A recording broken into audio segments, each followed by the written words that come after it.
Guys এই balloon কি করছে এখানে? ও ও আপ समझ में आया कुछ कुछ कुछ तुम इस कमरे में बंद हो।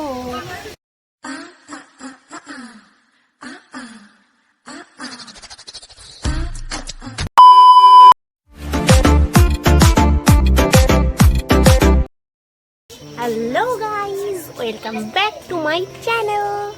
তোমরা সবাই কেমন আছো? আশা করি খুব খুব ভালো আছো। আর দেখো বিকেলবেলায় চলে এসেছি একটা সুন্দর জায়গায়, আবার একটা পার্কে চলে এসেছি। তোমাদের রিকোয়েস্ট ছিল পার্কের ভিডিও বানাতে, তো এটা park cum picnic garden, but দারুণ পার্ক। তো তোমাদের ঘুরে পুরো দেখাবো, তো তার জন্য সঙ্গে থাকতে হবে। আর চলো সামনের দিকে যাওয়া যাক।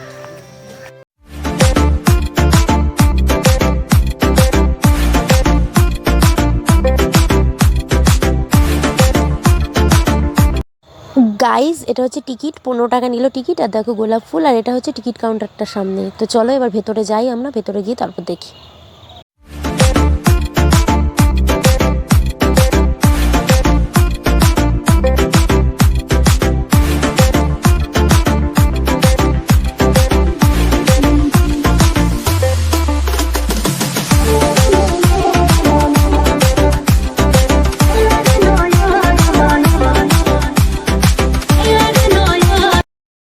তো গাইজ দেখতে পাচ্ছ আমি এখন স্টেশনে রয়েছি। আরে বাবা, স্টেশনে কি করে হবে সেটাই তো ভাবছো। দেখছো যে রিও ট্রেন বললে পার্কে। আরে বাবা দেখতেই পাচ্ছ পার্ক। দেখো ট্রেনটা কিন্তু কান্না করছে, দেখো ট্রেনের মধ্যে কেউ নেই। আমি ভাবছি আমি যাব, বাট এই ট্রেনে বসার জন্য তো সিঙ্গেল হলে হবে না, ডবল হলে ভালো হতো। বাট আমি তো আজকেও সেই ভুলটাই করেছি। প্রতিদিন যাই পার্কে আর শুধু সিঙ্গেল হয়ে আসি। তো আমি ভাবছি এখানটায় বসবো, কিন্তু যদি পড়ে যাই তা ধরার লোক তো আমার নেই। বুঝতে পারছো গাইজ, ভিতরটা দেখাই। এই দেখো দারুণ জায়গা, কিন্তু ভিতরে যদি তুমি আর সে বসে তাহলে মজা আয়েগা বিরু। এই ঠিক না? তো চলো তোমাদেরকে ব্যাক ক্যামেরায় করে দেখাই।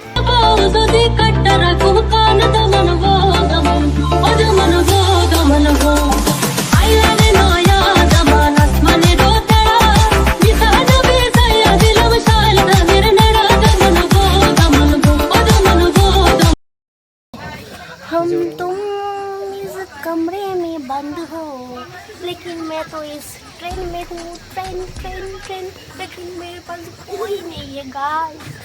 क्यों গাইস আমার পাশে না কেউ নেই। এত দুঃখ প্রত্যেকবার আমি একই ভুল করি, কেউ যে আমার সাথে আসে না। আমি এতটাই কি খারাপ নাকি দেখতে? আমি তো জানি আমি just looking like a gorgeous hot, but मेरे साथ कोई नहीं आता है। क्यों गाइस? कमेंट में। ও আমি তো বাংলায় করছি, আমি হিন্দি কেন বলছি? কমেন্টে কিন্তু জানাবে, ঠিক আছে? কে আসতে চাও? ওকে চলো ওইদিকে যাই, দেখি কে সব। শোনো ওইদিকে না সব ছ্যাবলা ছিবলিগুলো অনেক কীর্তিকলাপ করে, ঠিক আছে? দেখি ছ্যাবলা ছিবলির কীর্তিকলাপ দেখে আসি, চলো।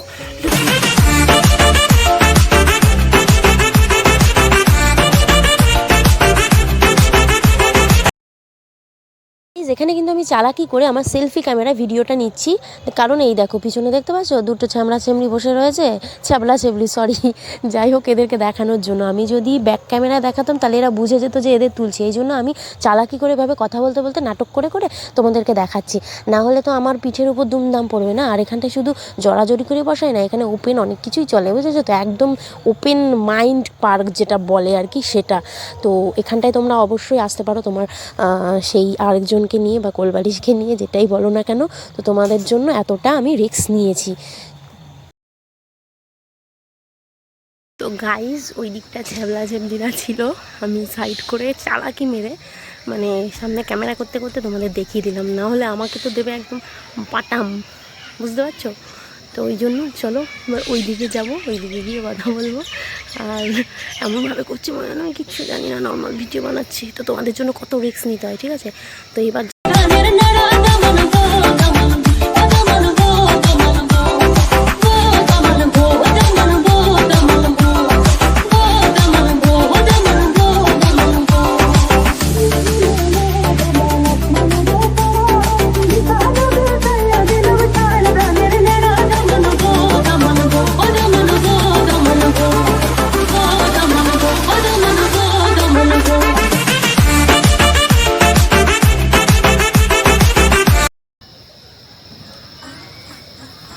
ভাবছো?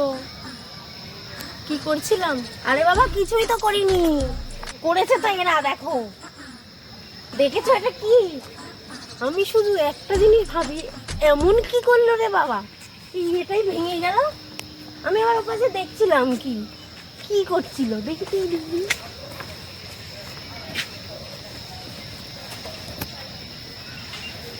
গাইস একটা জিনিস না আমি পেয়েছি জানো, হায় রে আমার কপাল। বেলুন কি করছে এখানে?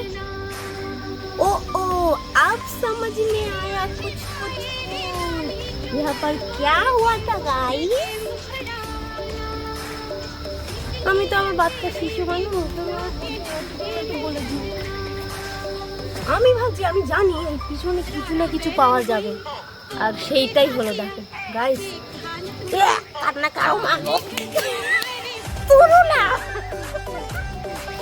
গাইস তোমরা পার্কে এসে এইসব করো, এটা ঠিক না।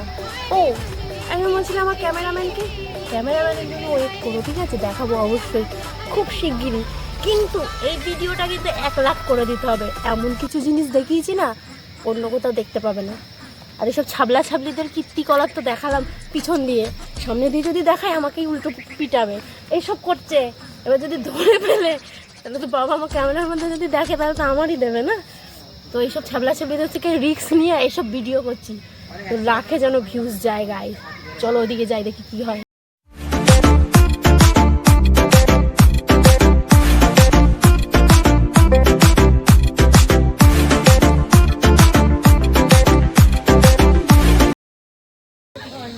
তো গাইস সন্ধে হয়ে গেছে, আর এসছিলাম বিকেলবেলা, তখন কটা 4টায় ঢুকেছিলাম। আমার একটু লেটই হয়ে গেছিলো ঢুকতে, বাড়ির কাছে, তবুও এত লেট হলো। যাই হোক, তো এখন যেহেতু সন্ধ্যের টাইম, এখন হচ্ছে অফ, মানে বেরোনোর টাইম আর কি। কারণ যদি গরমকাল হতো তাহলে ওটা 6:30টায় অফ হতো, মানে 6:30টায় এন্ড টাইম ছিল। কিন্তু এখন যেহেতু শীতের টাইম, তাই এখন 4:30 কি 5টার দিকে বন্ধ হয়ে যায়, আর থাকতে দেয় না, বেরিয়ে যেতে বলে। তো আমি এই সামনে, এটা হচ্ছে পার্কটার সামনের দিকটা, এই নিচের দিকটা একটু মনে হচ্ছিল যে জল টল আছে, কিন্তু বাট এখন দেখছি শুকনো পুরো। তো এই জায়গাটা কিন্তু দারুণ লাগছে, এই জায়গাটা। তো এখন আমি যেহেতু চলে যাবো, তো তোমাদেরকে একটা জাস্ট বলে দিই, এটার ওপেনিং টাইম হচ্ছে 10টা, আর এন্ড টাইম হচ্ছে 4:30 থেকে 5টা। যদি এটা মানে গরমকাল হতো তাহলে 6:30, ওকে। আর টিকিট মূল্য হচ্ছে 15 টাকা করে এক একজনের। আর এটা পিকনিক গার্ডেন, এখানে তোমরা পিকনিকও করতে পারো, বাট পিকনিকের থেকে দেখলাম এমনি কাপলদেরই বেশি অনেকেই আছে, তাই আর কিছু বললাম না, তোমরা তো দেখলে ভিডিওর মধ্যে। যাই হোক, তো আমি এখন বেরিয়ে যাবো। আরেকটা কথা, তোমরা যদি কলকাতা থেকে আসো বা অন্য জায়গা থেকে আসো, তাহলে এই পার্কে আসতে গেলে কি করবে, সেটা হচ্ছে তাহিরপুর স্টেশনে নামবে। মানে কলকাতা থেকে আসলে তোমরা কৃষ্ণনগর লোকাল ধরে তাহিরপুর স্টেশনে নামবে। স্টেশন থেকে বলবে, মানে টোটোতে উঠে বলবে যে পিকনিক গার্ডেন যাবো। তোমরা পার্ক বলবে না, পার্ক যদি বলো তাহলে নেতাজি পার্ক একটা বড় মাঠে নিয়ে যাবে, ঠিক আছে? এটা হচ্ছে park garden, park cum picnic garden, ঠিক আছে? পিকনিক গার্ডেন বলে তোমাদের টোটো করে নিয়ে আসবে, 15 টাকা করে হয়তো ভাড়া নেবে, বা 20 টাকাও নিতে পারে, এটা টোটোদের মর্জি, আমি জানি না গাইস। আমার থেকে 15 টাকা নিয়েছে। তো জায়গাটা কিন্তু বেশ ভালো লেগেছে, তোমরা এসে আসতে পারো, কাপড় নিয়ে আসতে পারো, এনজয় করতে পারো। যাই হোক, এই ব্লগটা এখানটায় আমি শেষ করছি। নেক্সট ব্লগে একটা দারুণ জায়গায় যাবো, তার জন্য তোমাদের ভিউজ আনতে হবে কিন্তু 1 লাখ, ওকে? আজকের জন্য টাটা, বাই বাই। নেক্সট ভিডিওতে দেখা হবে, আমি বাই বাই করে চলে যাচ্ছি।